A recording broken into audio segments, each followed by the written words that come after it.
on how we can shape an African decade of delivery. The Second African Climate Summit focuses on showcasing African climate solutions, mobilizing finance at scale, and transforming our natural endowments, human capital, and innovation ecosystems into shared prosperity. Allow me to share the preparations we undertook to host the Second African Climate Summit, as the process itself reflects our true intentions. Following the decisions by the African Union Assembly to have the Climate Summit here in Addis Ababa, we immediately mobilized experts across the Federal Democratic Republic of Ethiopia, working together with the African Union Commission and partner organizations across our region and the world. Together, we defined the planning framework and established national coordination mechanisms fit for a summit of this type. Clear governance, roles, and decision lines were set. We have convened multidisciplinary, multi-stakeholder consultations, bringing together policymakers, youth, and community leaders to create the concept note and shape the detailed agenda you will see this week. Over the next 3 days, the program moves from ideas to action. Day 1 focuses on nature-based solutions, technology and innovation, clean energy, and resilient infrastructure. Day 2 deepens cooperation on climate adaptation and resilience, including early warning and health. Day 3 shifts decisively to financing African-led solutions, transforming climate finance from episodic aid into strategic investments that bring projects to financial close. Across all tracks, we will advance the Addis Ababa Leaders Declaration and focused call to action that speaks with one African voice to the upcoming global platforms. Excellencies, participants of the Second African Climate Summit 2, you are in a city transforming fast with green corridors, clean transport, vibrant public spaces, and lively culture at every corner.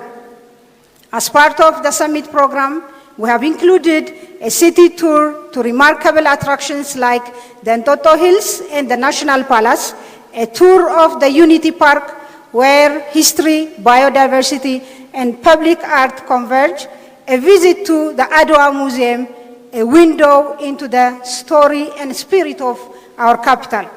Excellencies, ladies and gentlemen, allow me once again to warmly welcome each of you. May our deliberations over the coming days be marked by wisdom, partnership, and courage. Addis Ababa welcomes you with an open arms, and I wish you all a fruitful and inspiring summit. I thank you. Thank you, Your Excellency, for the warm and visionary welcome.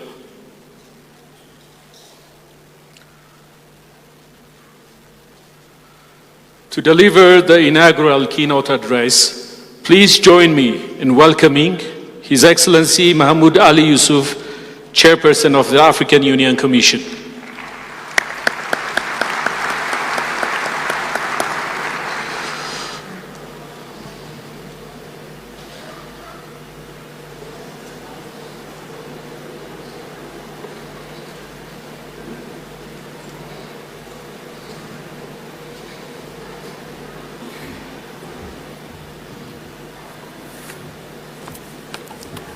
Bismillah ar-Rahman ar-Rahim.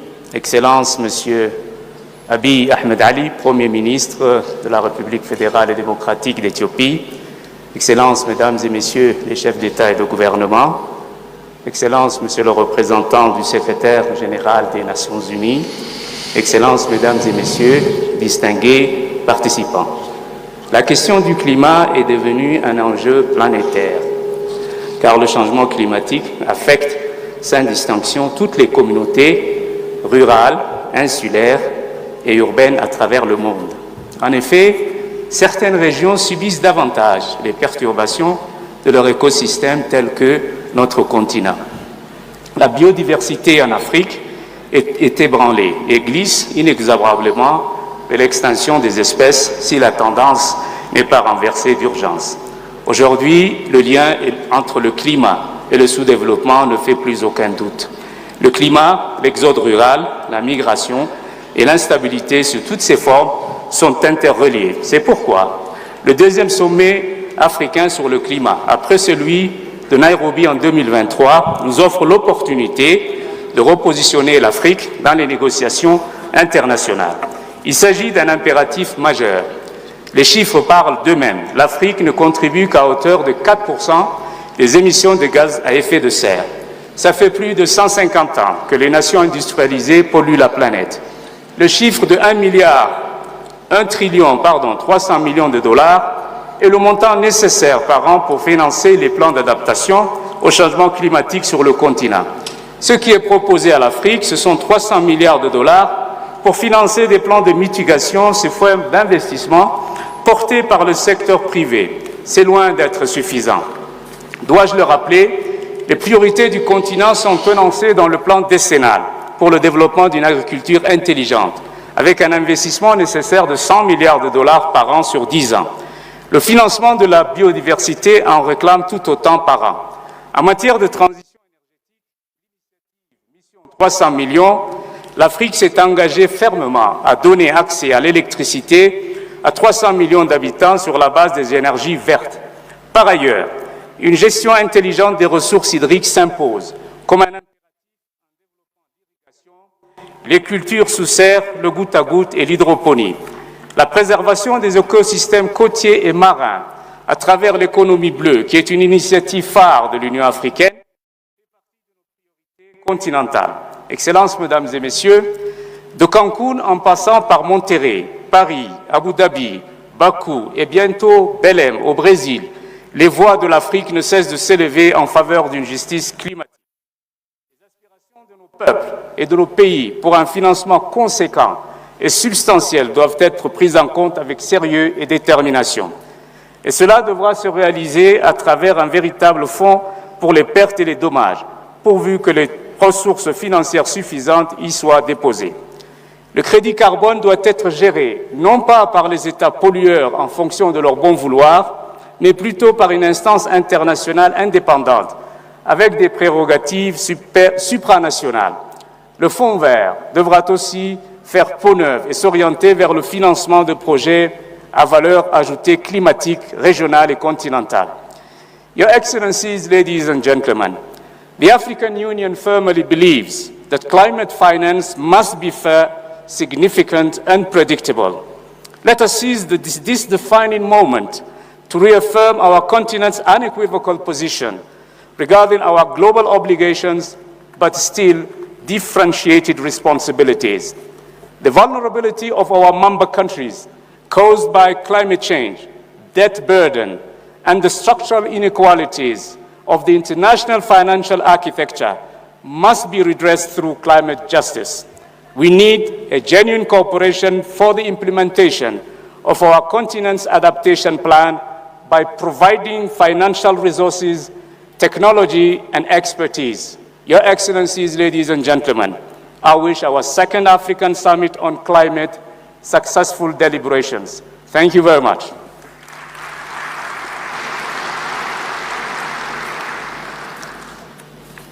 Thank you, Your Excellency, for your guidance and commitment.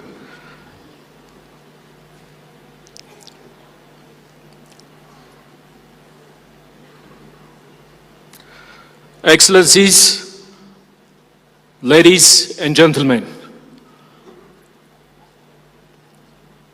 it is now my distinct honor to invite His Excellency Dr. Abiy Ahmed Ali, Prime Minister of the Federal Democratic Republic of Ethiopia, to deliver the inaugural key address and official opening of the summit.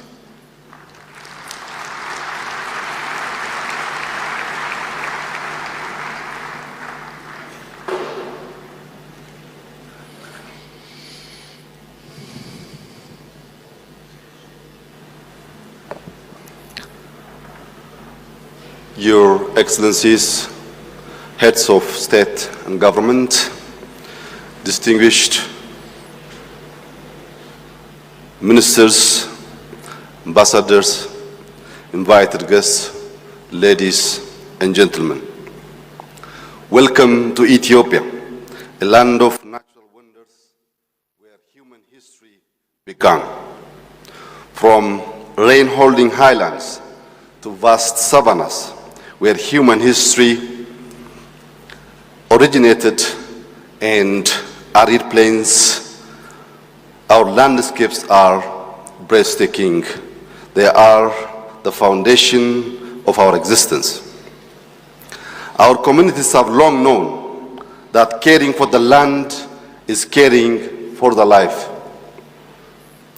As we open the Second African Climate Summit here in Addis Ababa, I extend my deepest gratitude to President William Ruto and the government of Kenya. Their leadership at the inaugural summit in Nairobi was the catalyst for a common African voice on climate.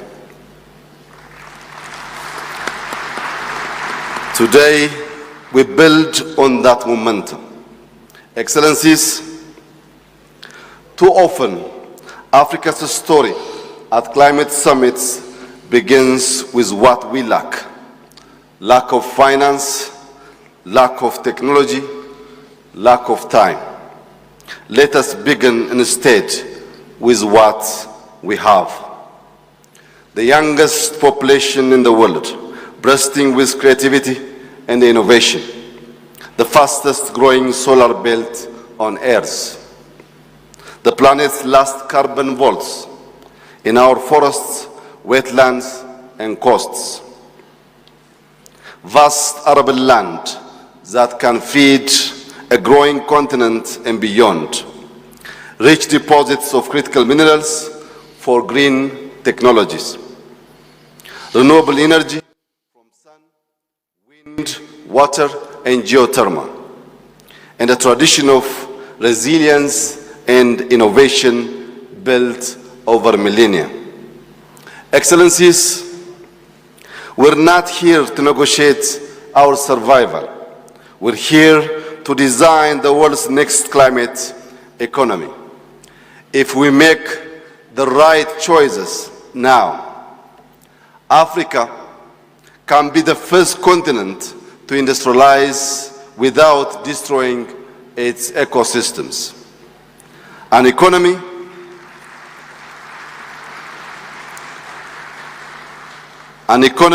will build, power, and lead. In Ethiopia, we have seen what is possible when determination is driven by clear purpose.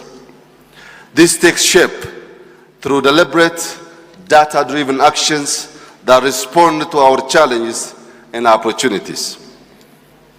Guided by purpose, we are implementing initiatives that shows the power of vision and community effort. In 2019, we launched the Green Legacy Initiative. 7 years on, we have planted over 48 billion seedlings. They cool our land, protect our soil, restore watersheds, provide food, create jobs, and grow exports. Through a nutrition program called Yelema Turufat, or Bounty of the Basket, and our Climate Resilient Wheat Initiative, we are reshaping food systems, reducing imports, and growing rural incomes with climate-smart irrigation and sustainable practices. These are African solutions to global food and climate challenges. Soon, we will inaugurate the Grand Ethiopian Renaissance Dam, a continental symbol of self-reliance, unity, and clean energy. It will provide over 5,000 megawatts of renewable power, lightening the way to fair energy for Ethiopia and East Africa. We are advancing our national clean cooking roadmap. It will free millions of households from smoke-filled kitchens and ease the daily burdens, especially for women. In our cities, the Green, Inclusive, and Smart City Initiative is building a space that breathes with walkways, bicycle lanes, electric mobility, green and safe public spaces. And we are phasing out fossil fuel transport, reducing emissions while creating more healthy cities. Excellencies, our journey offers an example that the potential across Africa when we unite vision and effort. Today,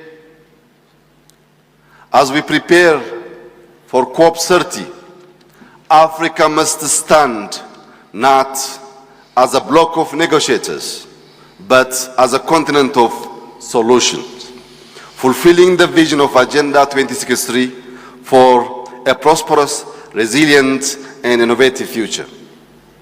We must make Africa the place where the world sees climate goals achieved, where reforestation is not a pilot project, but a culture, where climate-smart agriculture feeds millions, and where green corridors connect cities and rural areas in a shared economy of life. To achieve this, our partnership must evolve. We ask our global partners not to fund us because we are impacted, but to invest with us because we are visionary.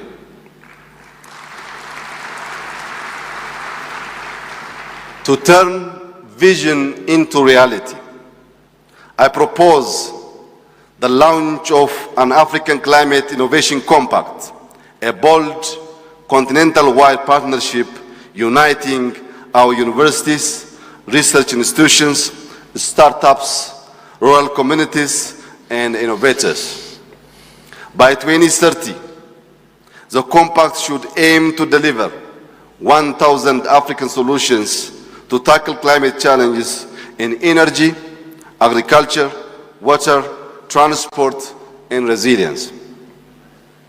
Africa will not only meet its needs, but boost exports, powering growth beyond our borders and advancing Pan-African prosperity.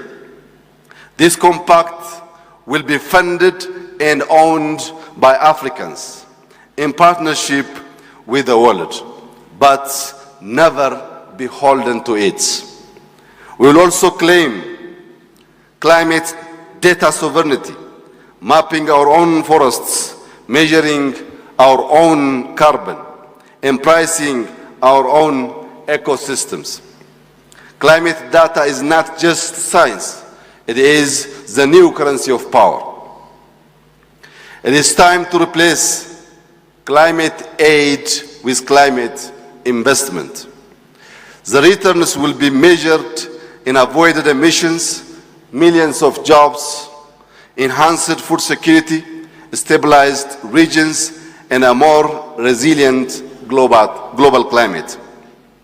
Africa did not cause this crisis, yet Africa can lead in solving it.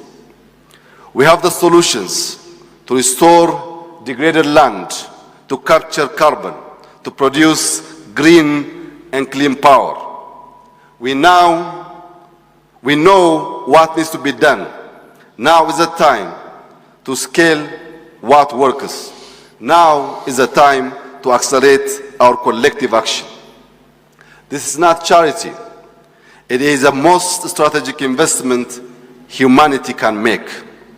When Africa's land heals, when our rivers run clean, and our air is fresh, Africa wins, and the whole world breathes easier. We are the first African generation with the means to heal what was broken, and the last with the time to do it. That's why Ethiopia is proud to present its candidacy to host COP32 in 2027.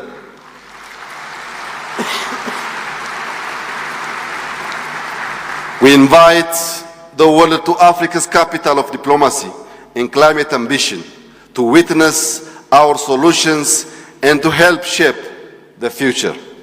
Let us show origins will also be the continent of solutions. I thank you. Thank you, Your Excellency, for your leadership and officially opening this important summit.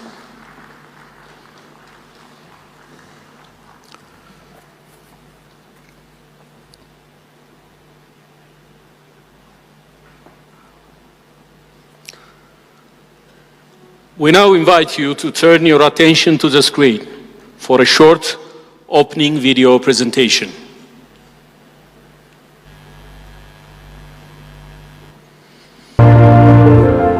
From global negotiations to local hands in the soil, Ethiopia demonstrates together to turn vision into practice. Africa does not plead for rescue. Africa rises with solutions grown from our soils, shaped by our people and strengthened by our unity. Ethiopia stands at the center of this rise, a gateway where Pan-African voices converge, a bridge between heritage and hope, a nation proving that homegrown solutions can echo far beyond our borders.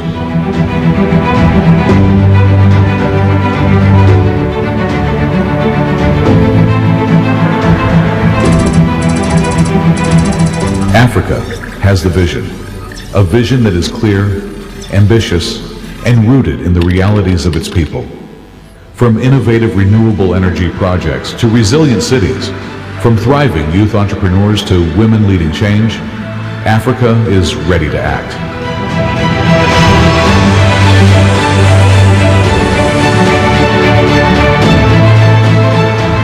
Africa has the vision.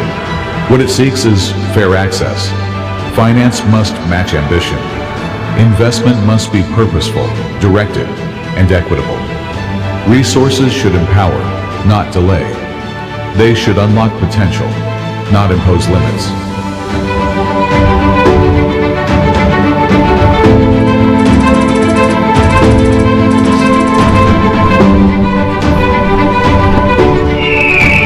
From the highlands of Ethiopia, where ancient wisdom meets the pulse of innovation, to the vibrant shores of every African nation, a message echoes louder than ever. The future is African. It rises in the voices of our youth, in the resilience of our communities, and in the bold steps we take toward climate justice and sustainable growth. This summit is a gathering of visionaries, of leaders, of dreamers who dare to shape tomorrow.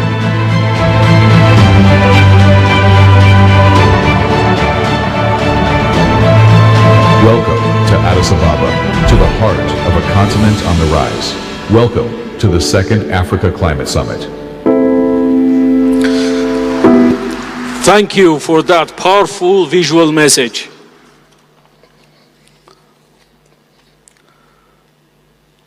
We now move to the statements by our distinguished invited guests. It is now my great honor to invite His Excellency Ismail Omar Guelleh, President of the Republic of Djibouti.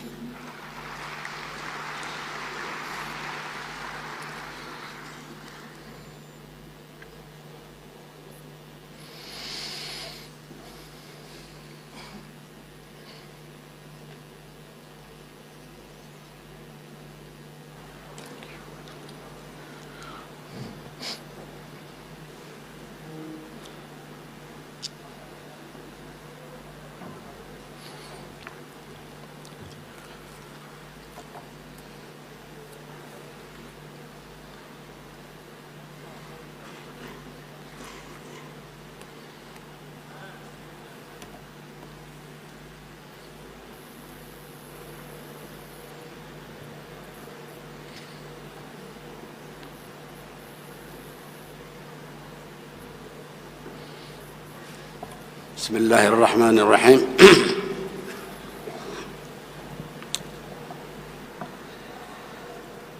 Excellences, Mesdames et Messieurs,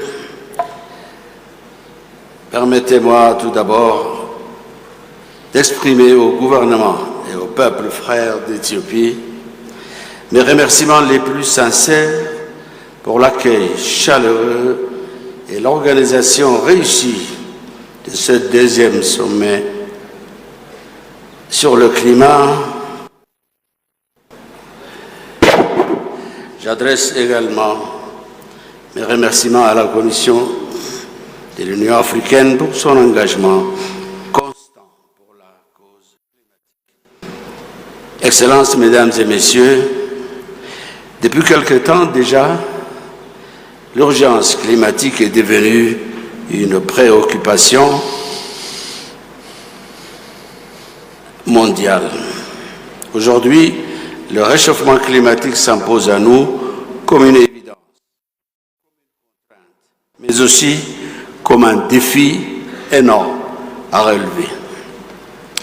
Car nous le constatons partout dans notre vécu, dans notre ressenti, chez nos agriculteurs, chez nos éleveurs, dans nos villes, dans nos campagnes, les soubresauts climatiques engendrent des destructions et catastrophes en cascade. Il a été évalué que les effets climatiques combinés réduisent de 3% du PIB les perspectives de croissance de notre continent. Aujourd'hui, le paradoxe de notre continent réside dans l'équation suivante. En effet, malgré le fait que nous contribuons à une infime part des émissions mondiales à effet de serre, nous en subissons les coûts rudes, que cela soit en termes de sécheresse, d'inondations ou de vagues de chaleur. Face à ce diagnostic alarmant, notre réponse doit être à la hauteur de l'urgence. Afin que les mêmes causes ne produisent pas les mêmes effets, il nous faut changer de paradigme et nous tourner vers un modèle de développement alternatif qui inscrit la transition énergétique au cœur de nos priorités. Mesdames et Messieurs, aujourd'hui, notre continent poursuit un double objectif, celui de l'adaptation et de l'atténuation, inscrit à l'agenda 2063 de l'Union africaine, mais aussi dans des cadres multilatéraux, notamment l'accord de Paris sur le climat. Dans l'immédiat, l'urgence appelle à la mise en place d'une stratégie d'adaptation. Cela se passe notamment par la restauration des écosystèmes dégradés, mais aussi par des investissements dans le développement social des communautés vulnérables. À ce propos, je voudrais partager avec vous l'expertise de mon pays avec la mise en place de la Sovereign Carbon Agency. En effet, depuis 2 ans déjà, l'agence collecte les contributions carbone basées sur le principe pollueur-payeur et les transforme en projets d'adaptation pour les communautés impactées par le réchauffement climatique. Les revenus générés ont permis de créer des conditions favorables pour le financement des petits projets destinés aux populations vulnérables. Nous devons tous ensemble réfléchir à la manière d'harmoniser cette taxe carbone à l'échelle de notre continent. Cela pourrait maximiser les financements pour l'adaptation, promouvoir une transition énergétique équitable, renforcer la coopération régionale et donner au continent une voix plus forte sur la scène internationale. Pour affronter l'hydre du réchauffement climatique, il nous faut mettre en place un mécanisme de financement pérenne, C'est ce mécanisme, à n'en pas douter, qui sera le baromètre de la crédibilité de la communauté internationale et à terme de l'efficacité des politiques pour lutter contre le réchauffement climatique. Pour exploiter les nombreuses potentialités énergétiques décarbonées de notre continent, nous devons porter à au moins 20% la part de financement des énergies renouvelables d'ici 2030.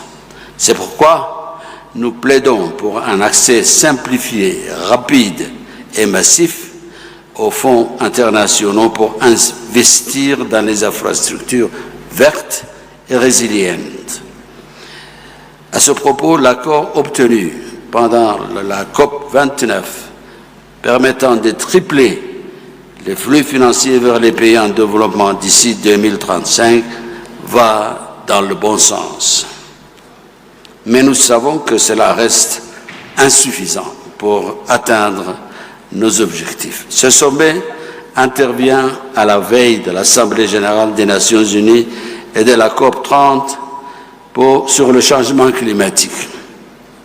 C'est une opportunité pour nous pour appeler d'une seule voix à une justice climatique fondée sur le principe de responsabilité commune mais différenciée. C'est une opportunité également pour rappeler à nos partenaires internationaux leur engagement dans le financement de la transition écologique dans son ensemble. Je pense par exemple aux mécanismes novateurs tels que l'allègement de la dette en échange d'investissements verts, au fonds de compensation et de la transition écologique dans son ensemble. Je pense par exemple aux mécanismes novateurs tels que l'allègement de la dette en échange d'investissements verts, au fonds de compensation pour les pertes et les dommages, mais aussi au fonds vert pour le climat. Excellences, Mesdames et Messieurs, unissons nos efforts et nos forces, faisant en sorte que le financement climatique devienne le levier d'une renaissance africaine verte et solidaire. Je vous remercie de votre attention. We thank Your Excellency.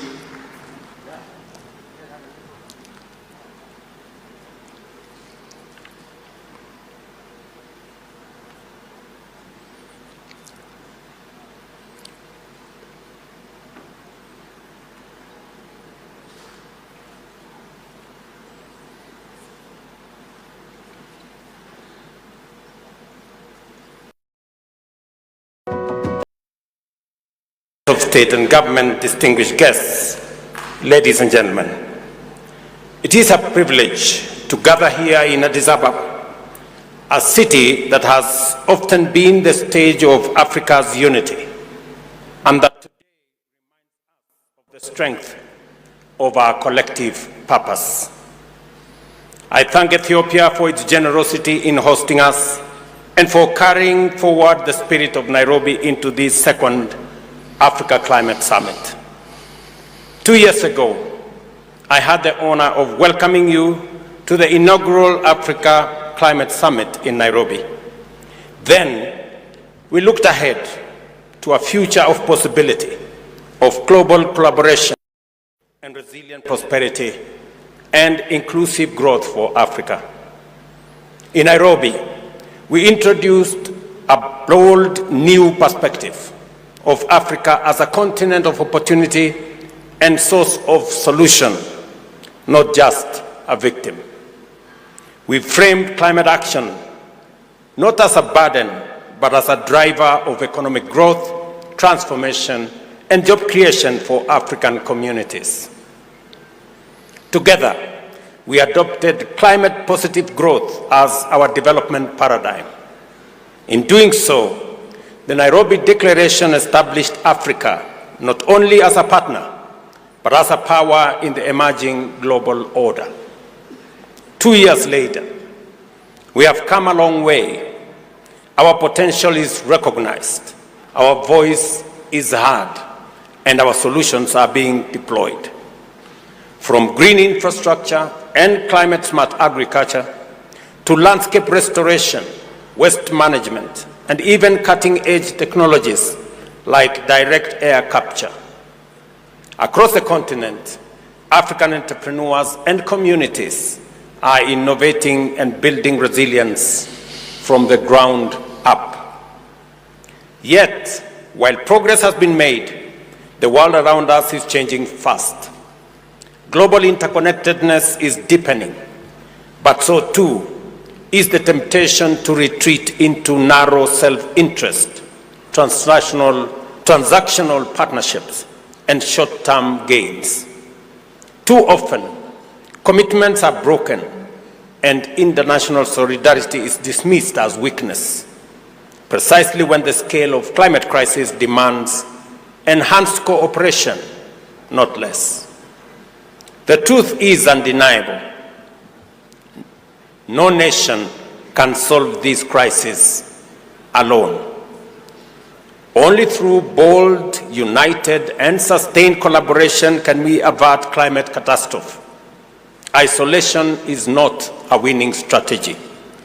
It is courting failure. Acting alone, we will squander time, waste resources, and forfeit the future. These realities compel us to remain steadfast in building a modern, green, and inclusive industrial base here at home to secure Africa's rightful place in the global economy and to foster the solidarity needed to confront climate change. Ethiopia, as a host of this summit, has rightly placed the emphasis on implementation and finance, moving from vision to action. Realizing our vision of climate-positive growth requires action on two fronts. Africa must exercise its agency decisively, urgently, and coherently. And the international system must dismantle the structural barriers that continue to hold the continent back. Both demand deeper collaboration. Africa is already stepping up.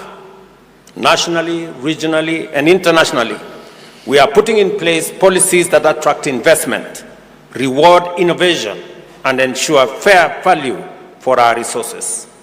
Increasingly, we present a united African voice in global discussions.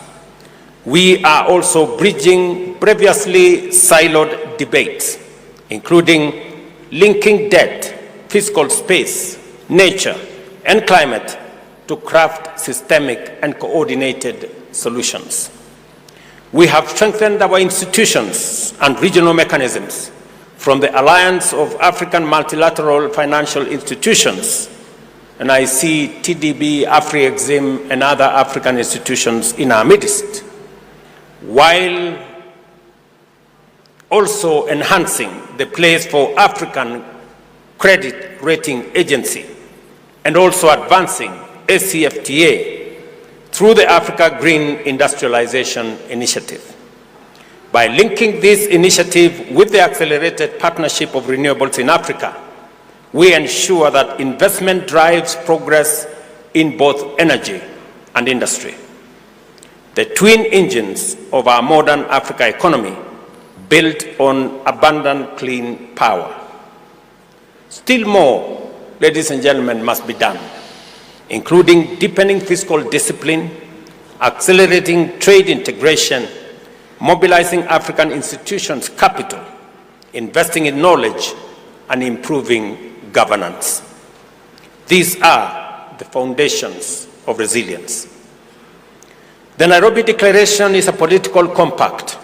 Africa must lead in advancing this agenda, while international players have the responsibility and the self-interest to support it. Success will depend on both sides. Africa delivering at home and the global system opening space where Africa's climate, business, and development goals converge. This requires lowering the cost of capital through reforms at the global financial institutions, expanding concessional flows, mobilizing private investments at scale, integrating climate into lending, and tackling currency and debt risks. It means reforming trade and subsidy regimes and opening global markets to Africa's value-added goods and solutions, from climate-smart agriculture and green industrial products to carbon credits. Yet today, climate action risks being sidelined as national security and short-term interests drive transactional approaches to trade and investment. Development assistance is shrinking. While this strengthens our resolve to design, finance, and drive our own future, it also reflects a world where too many assume that for some to win, others must lose. It has never been more urgent for Africa to stand together and demonstrate that collaboration delivers prosperity and peace for all of us. Our economies, our weather systems, and our very survival are interconnected. We must focus on win-win solutions because they do exist and they are firmly within reach. That is why we are here, to celebrate our achievements since the first Africa Climate Summit in Nairobi, confront challenges with unity, hold ourselves accountable, and inspire one another to greater action. We captured that spirit in the report we released today. We called it, and I quote, Africa's Journey of Climate Action and Partnership, to reflect that our climate summits are not events, but part of a journey towards a climate-safe future, a destination that is certain, but only if we journey together. There are copies of this summation available in this summit. This journey, ladies and gentlemen, also includes our global partners, who must be held accountable not only to us, but to the future of humanity. From this Addis Ababa, home of humanity, our ancestors ventured into the world. Today, from this same home, let us offer transformative solutions to preserve the human family. With innovation, determination, and unity, Africa will drive global climate action and shape a sustainable, prosperous future for us and for everybody. I thank you for your attention. Thank you, Your Excellency, for your strong advocacy and commitment to climate action.